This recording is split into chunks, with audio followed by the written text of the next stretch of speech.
Good morning everyone. तर आज होती आपली वटपौर्णिमा. सो त्याच्यासाठी मी चेहऱ्याला स्क्रब करत होते. म्हटलं आजच्या दिवशी जरी आपण इतर बायकांपेक्षा जरा छान दिसावं, तर यासाठी मी हा स्क्रब करत होते. स्क्रब केला आणि चेहरा धुवून घेतला आणि बघत होते कसा दिसतो. आता मला माहिती आहे ह्याच्यापेक्षा तर काय वेगळं दिसणार नाही, कारण का आपलं थोबाडच आहे तसं तसंच दिसणार ना. मग काय, जाऊ दे म्हटलं, तरी पण हा छोटासा प्रयत्न केला होता. त्याच्यानंतर आंघोळ वगैरे केली आणि केस धुतलेली ती केस सुकवायची होती आणि माझी एवढी जास्त भयान केस गळायला लागली होती, असं वाटायला लागलं आता मी काही दिवसांनी टकली होणार आहे म्हणून.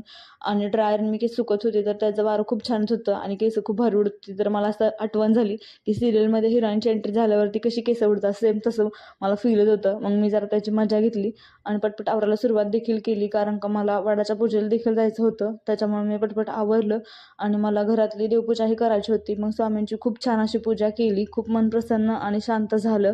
ते सगळं आवरलं, पूजा वगैरे केली आणि मी रेडी झाले. मला वटपौर्णिमेला जायचं होतं, त्यासाठी मी साडी घालून आले होते आणि खूप गडबडीत मी पटपट खाली आवरून आले होते. आणि खाली आल्यावर माझ्या अचानक लक्षात आलं की मी आज पंढरीच्या चपला घालून आले. तर मी असे दिसत होते आज. आणि मी तिकडे वडाच्या झाडाच्या इथं गेलो होती, तर खूप जास्त गर्दी झाली होती, कारण का सगळ्यांनाच वडाची पूजा करायची होती आणि टाईमही संपत आला होता. सो तिथं एकच वडाचं झाड असल्यामुळे सगळ्या आजूबाजूच्या बायका तिथंच आल्या होत्या वडाची पूजा करायला. सो तरी मी तिथं गेले. म्हटलं तर तिथं समोर गेल्यावरती आपोआप वाट निघेल म्हणून मी तिथं गेले. मग वडाची पूजा वगैरे केली आणि येताना मला हे खूप जास्त आवडलं म्हणून मी तेही घेऊन आले. आवरलं आणि मला जायचं होतं शॉपवरती, म्हणून मी अशी रेडी झाले. आणि आज आम्ही काही स्पेशल केलं नव्हतं, आम्ही संध्याकाळी करणार होतो आमरसपुरी. मग आमरस वगैरे केला आल्यावरती आणि पुऱ्या जायला घेतल्या. मग म्हणलं आपण जेवूयात, आमरस वगैरे करून तर झालाय, म्हणलं पुऱ्या करून घ्याव्यात आणि जेवण करायला बसावं. सो आज आमचा असा बेत होता, आमरस पुरी, वरण भात